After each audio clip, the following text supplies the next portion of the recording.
Shalom and welcome to another edition of Parsha Talk. I'm Rabbi Elliot Malamet from Highland Park, New Jersey, the Highland Park Conservative Temple Congregation, Anshe Emet. And joining me, my good friends, Rabbi Barry Chesler, Solomon Schechter Day School of Long Island, Rabbi Jeremy Kalmanovsky of Anshe Chesed, New York City. We count the Sphira of the war every time we start this. We are on day 664.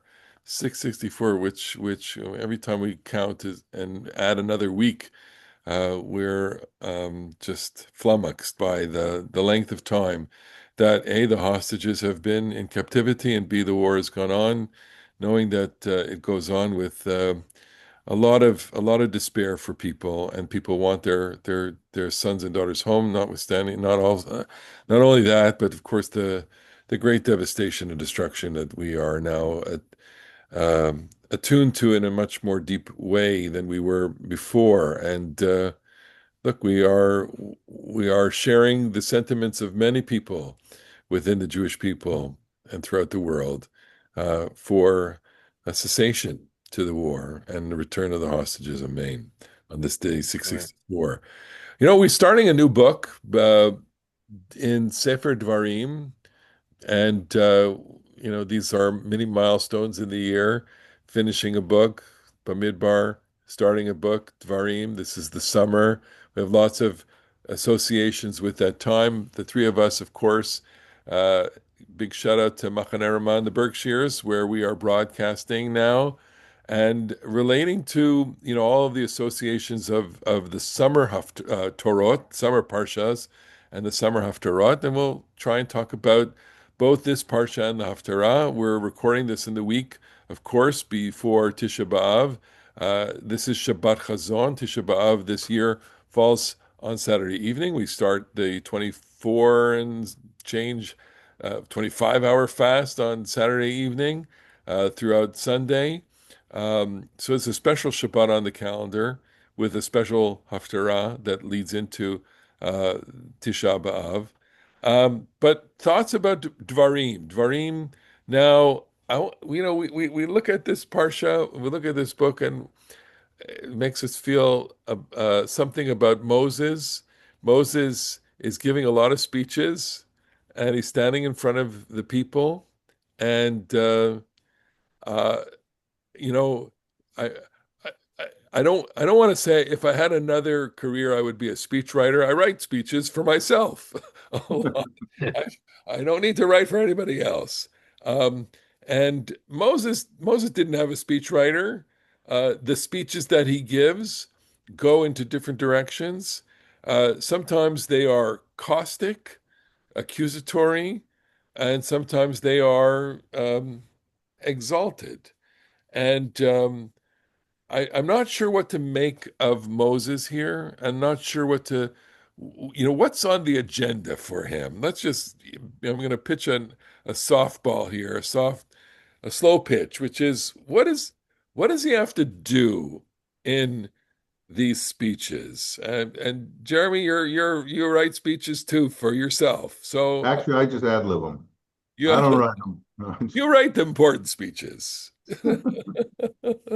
I also, talk off the cuff, with Rosh Hashanah, Yom Kippur, I write them out, and Yizkor speeches I write out, and I write out speeches where I want to be absolutely, careful about what I say and not necessarily conversational. You And know, that, and that's and you just and you went and I that's all true for me too. And you realize that because when you ad lib and sensitive material, you sometimes screw it up. oh my Like goodness, you certainly do, you know, and you go longer. I think when we ad lib, we oh, also speak longer. Uh, totally correct. but Totally that's correct. okay. That's okay. Anyway, but what's on Moses's mind? I mean, there's so many different things in Devarim. There's so many different kinds of. It is Mishneh Torah. It is the repetition of the law, and not many of the laws are repeated, but many of them are innovated. They're promulgated for the first time in Devarim. But it does have lots of repeated themes of rebuke. Not every passage in it seems to be of a piece of cut from the same piece of cloth as every other passage, but it is a repetitive motif that he gives them hell, and the prophet, and when we talk about the Haftarot, one of the things that prophets do, very often they comfort, very often they try to inspire with a vision of the best possible life, but very often they hold up a reality which people would prefer not to look at. And so, you know, why at the end of his life, right on the edge of the Jordan, does Moses want to say, "Listen, I just want to remind you what what failures you have been"? I don't know that that's the way that I would have gone, but it is a feature of how it is that the Bible speaks to people, that I just want to remind you of your limitations. And we were talking before we started recording that there's this little travelogue that is different places, some of which we've heard of, some of which we have not heard of, and the classical way of rabbinic reading is that each of those alludes to something embarrassing or something that people should be embarrassed about their failure. Okay, maybe it's a little harsh, but I would like to think that Moses is saying to them, listen, take cognizance of your capacity to go off the path and use that awareness. Like if you think that you can do no wrong, you're sure to go wrong.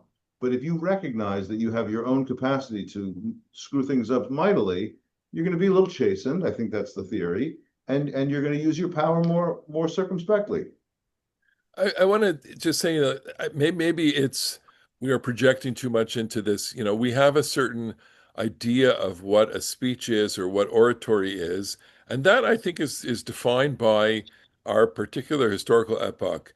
Because if we were just to dial back maybe 50 years ago, 100 years ago, I mean, even look at political speeches, and I'm thinking of the one canonical example within American history, which is the Gettysburg Address, where Everett spoke before for hours and hours, and that was classical oratory. And then Lincoln got up, and the photographer who was trying to take the picture wasn't even finished setting up the tripod, and Lincoln was finished, and that changed everything. That changed the way speeches were made, and so there was a sense that okay, a certain audience in a certain time period in a certain culture can really appreciate this kind of rhetoric and this kind of oratory, and we're not in that epoch now. And so we may not be appreciating the oratory that Moses has simply because, I mean, I'm thinking like I would like him not to be as caustic. I would like him not to be as accusatory. I would like him not to be angry.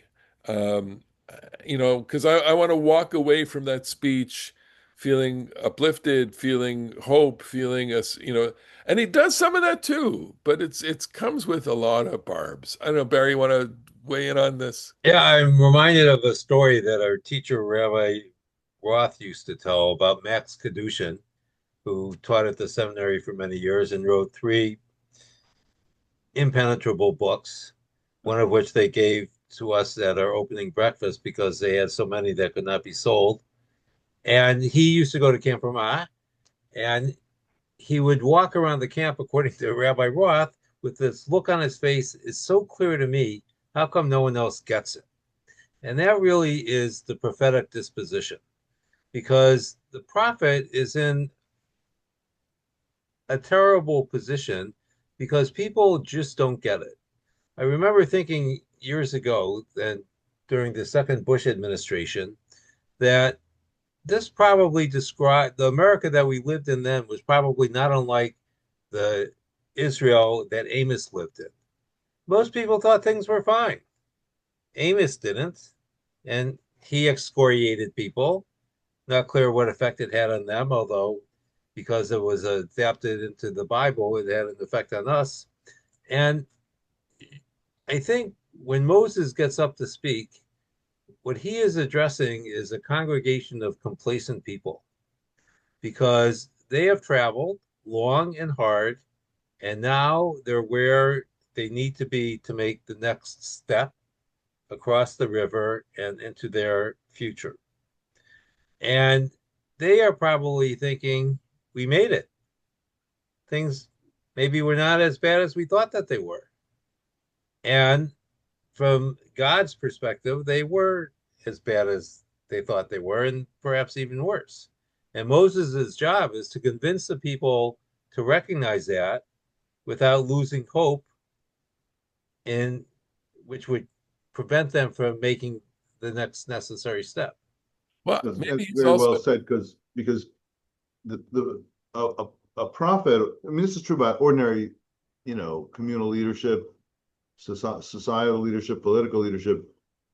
If you want there to be change, you have to sometimes cultivate, the discomfort with where you are right now.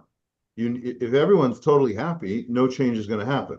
If everyone is completely out of control, that impulse cannot be managed and it becomes chaotic. What you want is people to be like, I'm just going to make up a number. I don't, it's not that there's an actual way of calculating this, but you want people to be 27% dissatisfied. Like, okay, Maybe 73%, 27.2. 27 point, somewhere around 27% dissatisfied because things are basically pretty good. I'm part of something important. We really are we're lucky to be us. And I'm really quite aware of all the ways in which it can be better. And so maybe these tochechot, do serve that function. Although we can all agree that the viciousness of some of the Bible's speeches is maybe over the top. Moses gives towards the end of Devarim, we're going to get the Tochecha in 28. We're going to get Ha'azinu, and we're going to get Vizot HaBracha. Vizot HaBracha is mostly pretty positive, but he gives us, the Tochecha. You are so pathetic. They're going to take you down to Egypt, and no one will even buy you. They'll try to sell you as slaves, but you'll be so pathetic that no one will even buy you as a slave.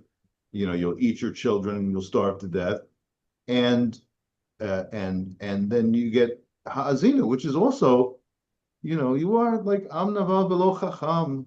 You're like a wretched, brainless people. Is that what you really want to hear? It's probably a little bit much. He could have cultivated a productive level of dissatisfaction that would help them orient towards a better future without calling them, just nothings. so I have 2 points I want to raise. One is that maybe part of one person in the audience for Moses' speech is Moses. Maybe he is speaking and he's presenting part of himself. And here, focus in on a couple of things that kind of cue us into his personality. He says, for example, verse 12, and it rings because of Echa esa levadi, tarchachem, masachem, rivachem. How am I going to hold on or bear by myself your burden, etc., etc.? And that's not the first time the word levadi occurs here. He's alone. He's quite alone. Um, and there's also the sense of by being outside of the land, and he knows that he's not going to get into the land. He, I don't want to say it's a big chip on his shoulder. There's a big frustration.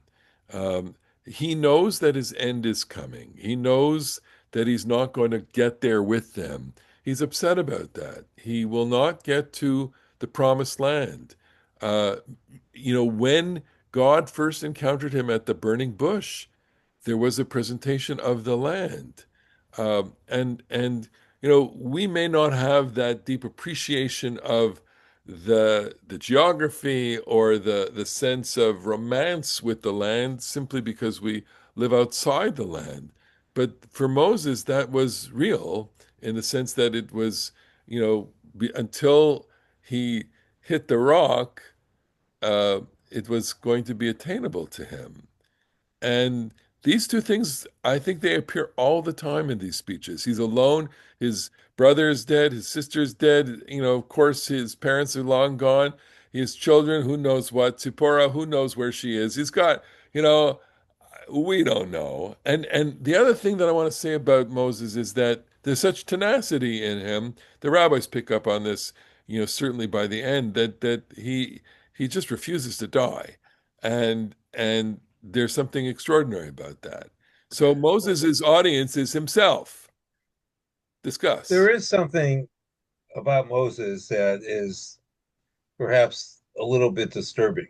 So, in earlier times, a lot of people would get a disease late in life and die from the disease. And the disease, because it took a certain amount of time to work its way through, gave people an opportunity to put their affairs in order, to consider their life, think about what lessons they had to impart. But Moses goes out on top in more ways than one. Not only will he be on top of the mountain, but also he is in as good a physical health as he's ever been. So there doesn't seem to be any need for him to die. There's no rationale. There's nothing that can really explain it. So how does he reckon with that? He has no transition that says, maybe my time has come. Unlike, Wait, for example, why do you say Jacob that? or Isaac or Abraham even. You Well, know, Jacob got sick. He was the first one to Jacob get gets sick. say Abraham, Baba Yamim, David, David becomes very feeble. So you can't even get him warmed up by Avishag the Shunammite. Right, but we don't get a sense with the patriarchs that they had a mission, a goal that they had to get to. Moses has had one goal for 40 years. Right. It is And he's fascinating. visit, right? His Oh, sight is as clear as oh, ever. He's undiminished Well, strength. actually, the Tanakh actually the Chumash actually I'm looking for a pasuk. There are Actually, plenty of them there. Pick there one. are a lot of them. I know. There are a lot of psukim. But the Torah tells us a bunch of different stories about why it is that Moses can't go, right? Um, uh, it tells But it, they're and external, right? It's not Moses decides he can't go. He's told he can't go. There's a difference. no, but one of them, this is the one I've been looking for, and I can just type it in and find it that way. But Moses says, "Listen, I'm 120 years old. Lo uchal latzet v'lavo." Despite the fact that at the end of the Torah it will say, and at 120 years he was vigor was undiminished and his sight was still great. That's contradicted by a passage in Devarim in which Moses himself says, it's my time has come. It's time to retire. I can't do it anymore. And so I guess I think that there's a variety of different explanations that don't entirely cohere that well. And some of them may well be that we can all see that the guy who went up and studied Torah for 40 days with no food and water is not the guy who's going to conquer Jericho. And Yehoshua's particular gifts may be, he may be the wartime consigliere. so yeah, we see that, and we're not. Uh, it doesn't take much to see that. It doesn't take much to see that the person who's leading you is not capable of doing the next part. And as difficult as that is, we're all there. I also want to say one thing about, there's a certain irony to all of this, which is, that he is caustic, he is accusatory, he's also exalting, and he gives us some of the great texts that animate Judaism. Next week's Parsha is filled with texts that really are sprinkled throughout our liturgy, not, the least of which is the Shema altogether, B'avta. These are important texts. He gives us all that. I And just embarrassed myself a little bit when I said that it was in Numbers. It's Vayelech Moshe v'daber et hadvarim ha'ele el kol Yisrael. Moses went and he said, and this is Deuteronomy 31, yeah, Vayomer alei, ben mea esrim shana ben mea v'esrim shana anochi hayom lo uchal od uh, latzet v'lavo v'Adonai amar elai lo ta'avor et hayarden hazeh. that's I can't do it, and God But agrees. I would say even on that, lo chavos tzedakos means it doesn't mean I have no strength to do it. It means I'm just my circumference of movement, not by physical means, but by the fact that they've been constrained by God.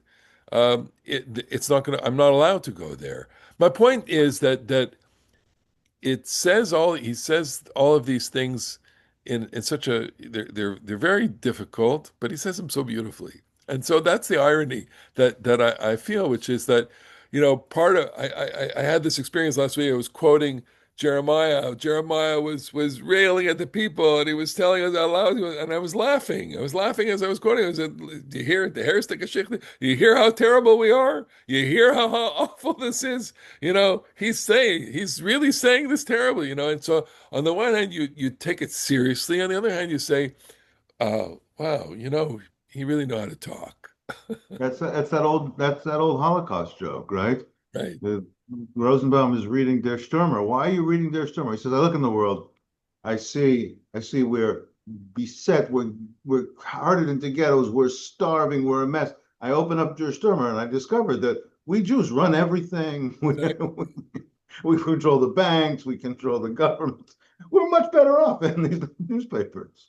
So that's Dvarim. Dvarim opens up this book, and we get into this series of speeches with Moses, and we're meeting Moses again in the last stages, the last stages of his life, and the So last I speeches. want to add one other point that sometimes we don't pay attention to everything that's going on because of the style of the Torah. So Moses is at the end of his life. He's traveled with the people for 40 years. Most of the people that have traveled for 40 years are not going to make it into the land. Only two people over 40 are going to make it into the land. And so I can imagine there are younger people thinking that, our parents made mistakes, but we'll do better. And I think part of Moses's job in this rehearsal of the events and the laws, trying to find the proper message, is to invite the people to consider that we could talk about sins, but we could also talk about missed opportunities. Yeah, That there were things that didn't seem as bad at the time that we realize in retrospect, we really missed a possibility for something much better, and we're not going to get that chance again. And that also is important for the generation that's going to conquer the land to hear and to internalize, because without it, they may not be able to conquer the land. nice point. So let's make a hard shift to the Haftarah, which is the first chapter of Isaiah. This is Shabbat Hazon. The reason why Shabbat Hazon, because the first word of the Haftarah is Hazon, the vision of Yeshayahu ben Amoz, Asher Chazah al Yehuda v'Yerushalayim b'mei Uziyahu Yotam Machaz Yizkiyahu Malchei Yehuda. Isaiah was the prophet on Judah and Jerusalem in the days of Uziyahu, Yotam, Machaz, Yizkiyahu, the kings of Judah. And we read it in the Eicha chant, Shimu Shamayim Azinu Eretz Yadonai Diber. And it takes us into the mood of Tisha B'av. Um, and there's some strong things that he says. Go down. I'm going to just put verse 14 on the table here. Chod shechem umoadechem san'a nafshi. I hate your new months. I hate your festivals. San'a nafshi. Hayu alai latorach. They're distressing for me. They're burdensome for me. Nil eti niso. I can't take it. And this is God speaking to Israel about the holidays. And as much as I want to take it with levity or not levity or just the irony. Oh, look how beautiful that is. Oh man, that's hard to hear. That's those are hard words. Go one I even mean, one read, more. go read The next word. the next verse because I mean, as you said, Elliot, when we began recording, with the vast majority of Israeli citizens, we want an end to this war. We want the hostages to return home. We want, I will say in my own name, I can't imagine that we would these starving people in Gaza. We'd like them to Not be starving. not not be starving. And then that next pasuk, just Uva it really is hard. farischem kapechem Yeah. a'alim einai mikem. When you spread out your hands, I'm going to turn away from you. Gam ki tarbut tefillah ineni shomeh. I'm not going to listen to you. Yidechem damim aleyu. Your hands are filled with blood. So enter this text, and and try and be in that world where a prophet is standing before you and saying, "This is not just Gewalt. This is, and it's not God hates you. He doesn't say God hates you. He's saying, God is saying, I'm I'm tired of this. I'm tired. I'm feeling this anguish because God doesn't hate you, but God hates the situation listen, that you are in. it And hits the hypocrisy. I hate your fake holidays, your overly ostentatiously pious holidays. And this is the great thing about this week's Haftarah. Jeremiah can often be like just unrelentingly negative. Um, Isaiah is inclined in an opposite direction, which is what was the verse back in 7? Uh, uh, Not 7. Where are we here? 10. Shimud bar Adonai ketzine Sodom ha'azina Torah Eloheinu am Amorah. Listen to the words of the Lord, you chieftains of Sodom. Hear the commands of God, you people of Amorah. Okay, that's bad. That's about as bad as an accusation as you can be. But the greatness of Isaiah is that after a little bit of that, and not too much, he says, listen, Rachzu hizaku hasiru ro'a ma'alechem mineged einai chidlu harea. You can, as bad as you've been, as Sodom and Gomorrah as you have been, you can wash, you can get rid of your evil deeds, and you can cease to do evil. Limdu hetev dirshu mishpat ashru chamotz. You can learn to do good. You can seek the justice. You can give happiness to those who've been clobbered.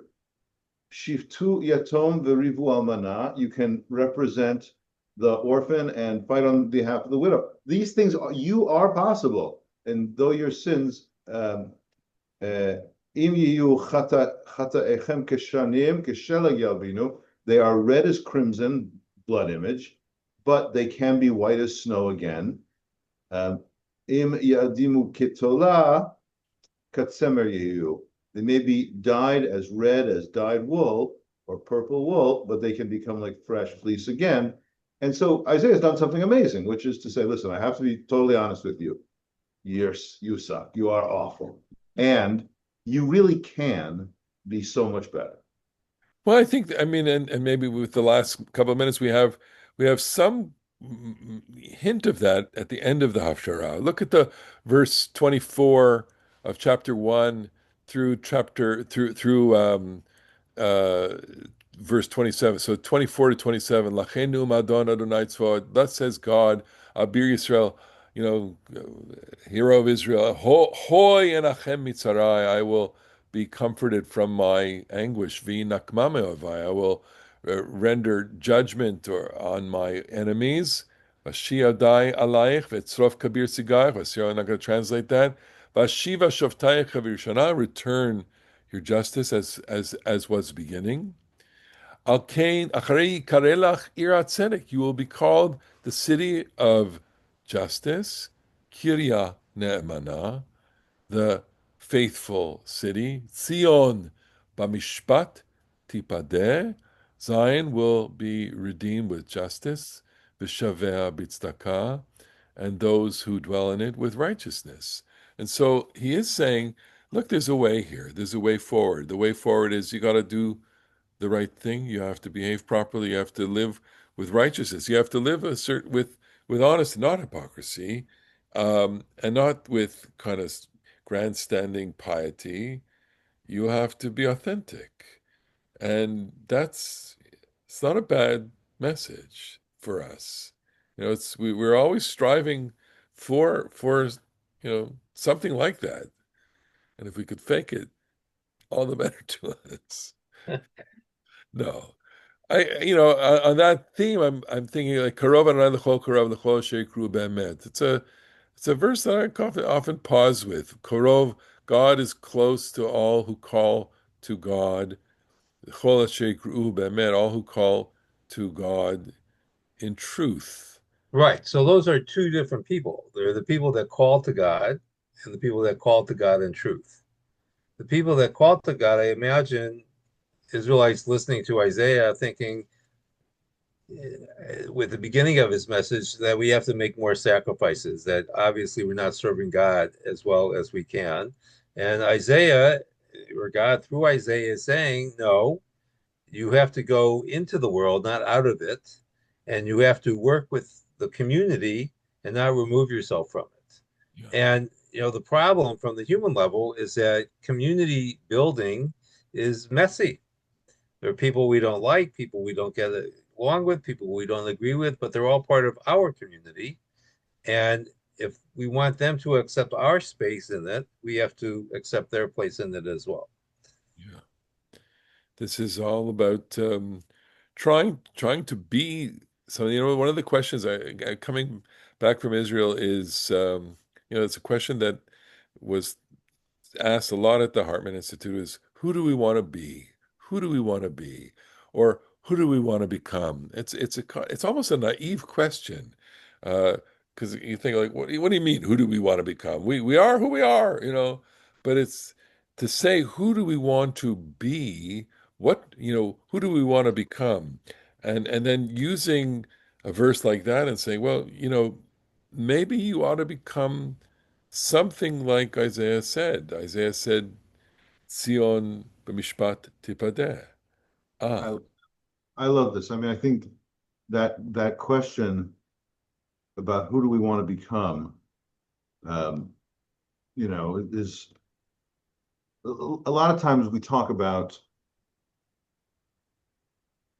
being Jewish is like, preserving something. And of course, it's something precious to be preserved and, keeping traditions. And that's great.